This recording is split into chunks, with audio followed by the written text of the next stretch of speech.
I am on here because a lot has happened, and I want to start off by saying I hope you subscribe to our channel. Make sure you comment. Make sure you be engaged with me. Make sure you watch our videos because some of them are funny, some of them are serious. But I had like a lot of different conversations today, and I want to talk about them while I'm waiting for some students. So I'm on a bus and I'm waiting for our students because I am doing pickups today. Um, let's start with the easy one.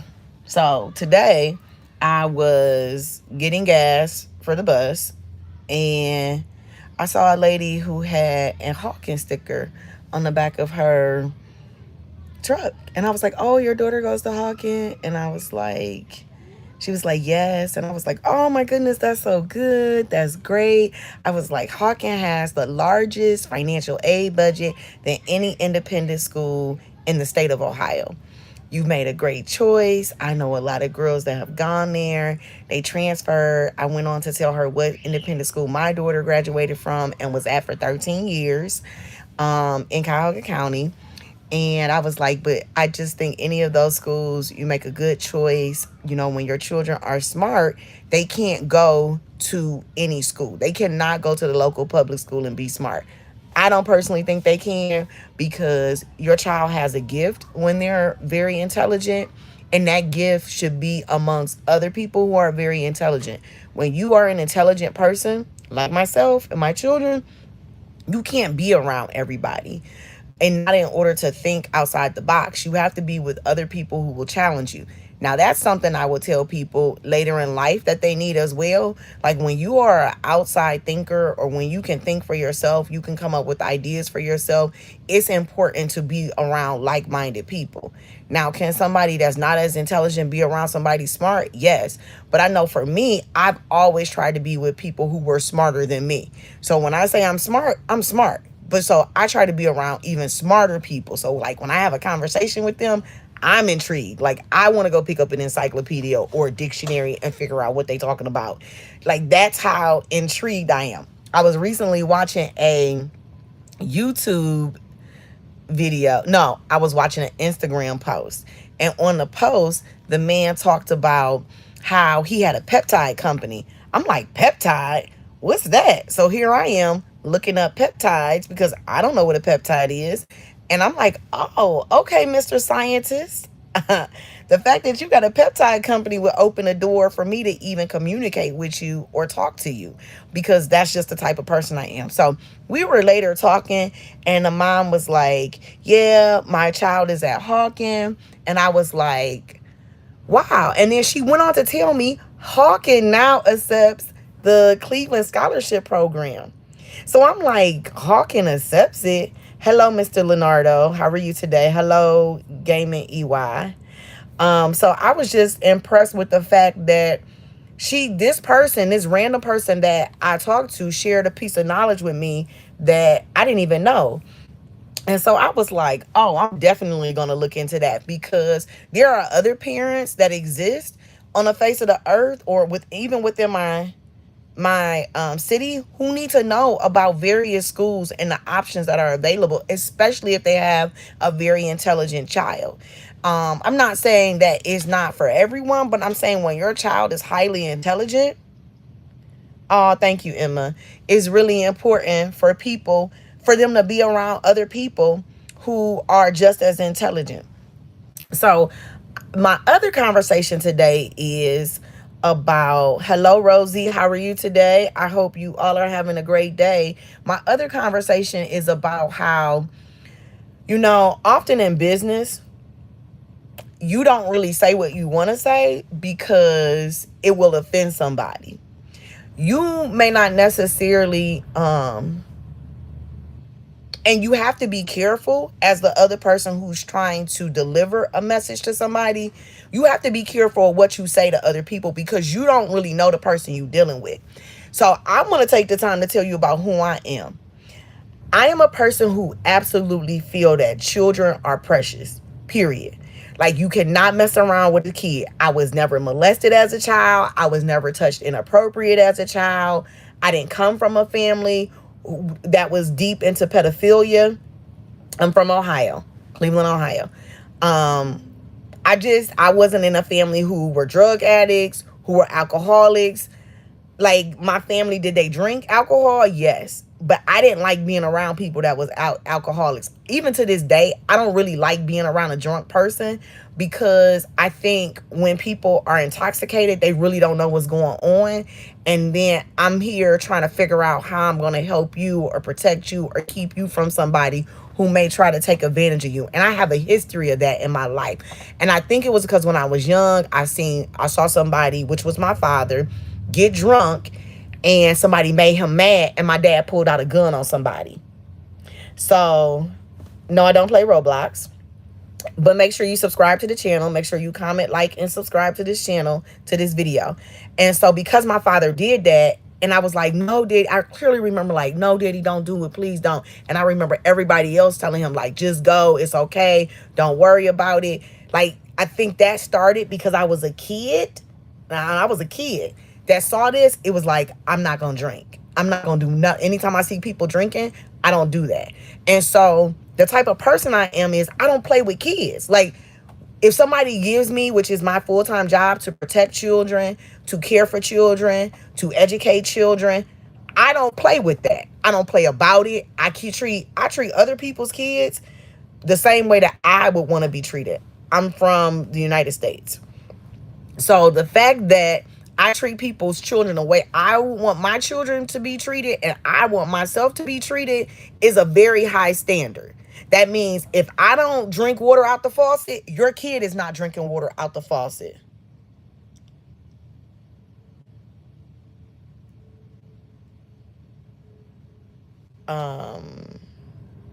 You had me stop. NTU 345. I don't know what that means. Your comment means. But if I think highly of myself, I'm gonna think highly of your kid. Your kid only been on this earth from 6 weeks to whatever age they are. So they're underneath the age of 13. So they only been on this earth from 6 weeks, because that's the youngest we'll take them, to 13. So it is my responsibility to teach them the right thing to do. It is not you do as I say and not as I do. No, it's you do as I do and we do the same thing. Like, I am to mimic the behaviors that I expect your child to mimic. So I can't lie. I have to tell the truth. I have to be a person of my word. If something doesn't go the way that we said it would go as our schedule for today, I have to explain to your kid why it didn't go that way. Because again, they've only been on this earth 6 weeks to 12 years.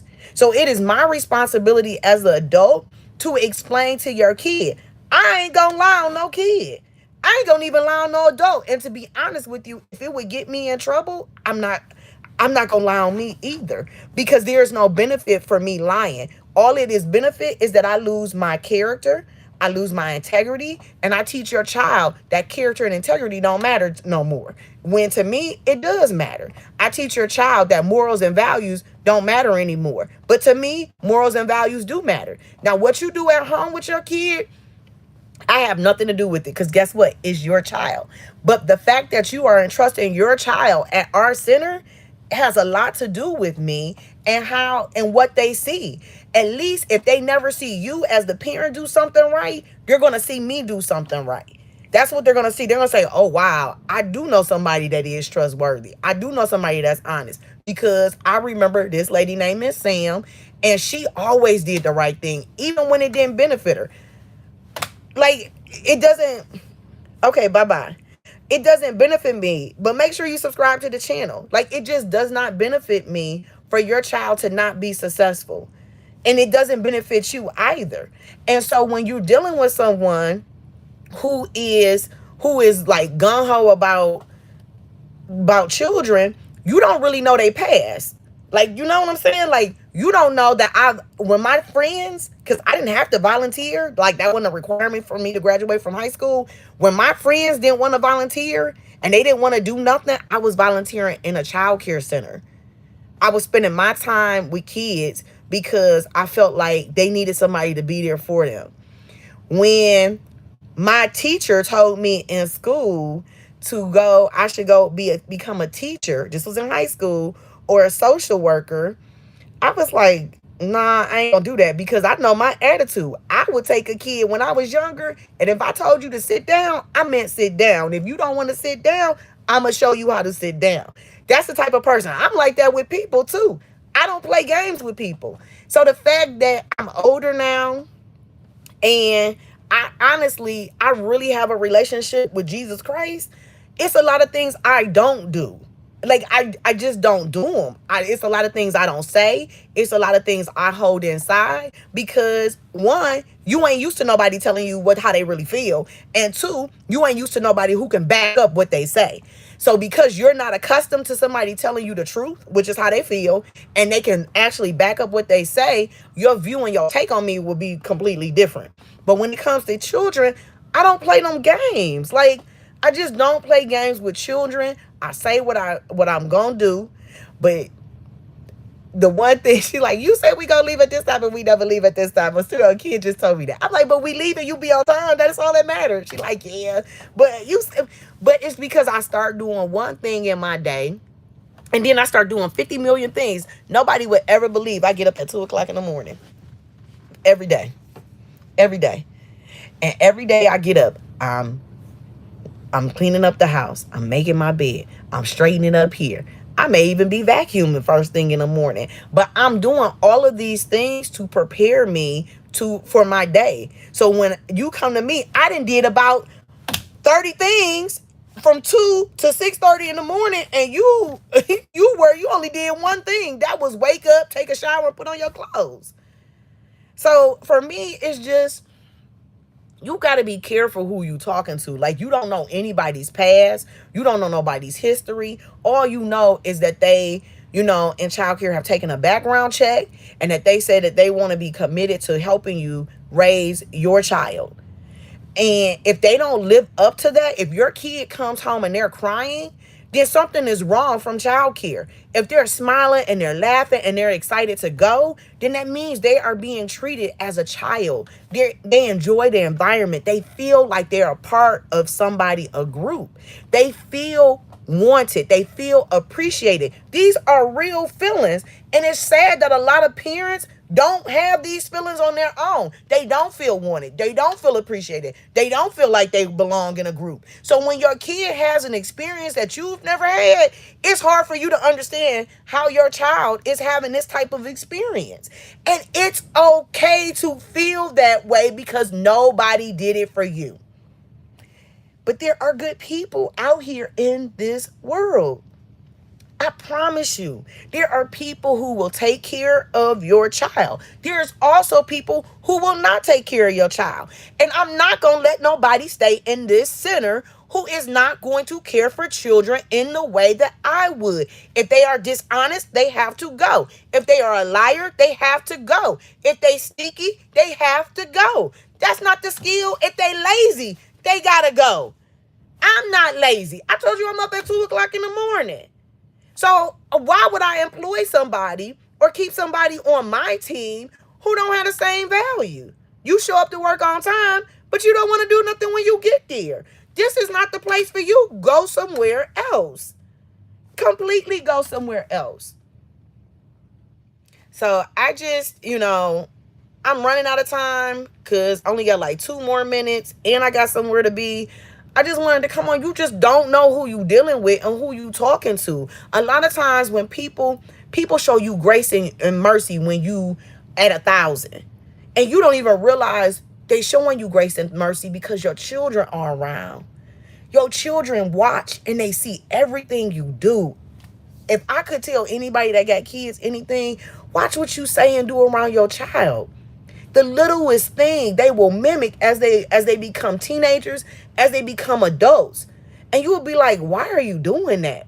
And it's because they saw you doing it as an adult. They saw you be disrespectful, rude to people. And guess what they are? Disrespectful and rude. You never told them this is not how you should behave. I apologize for behaving this way in front of you. I never meant that. It was just I was upset. And it's my job to protect you as a parent. All they know is they see you going off all the time. And then they sad. That's all they know. That's all they see. They see that because that's how you behave all the time. Like, they know it on cue. They know when they supposed to leave the room on cue. Not that you have to tell them to leave the room, because I was told to leave the room. I need you to leave the room. When I was a kid, I tell my children, I need you to leave the room. I need you to go in another room. So I'm off of here. Thank you for subscribing, because I gotta drive forward. And I hope all of you have a great day. All right. Bye-bye.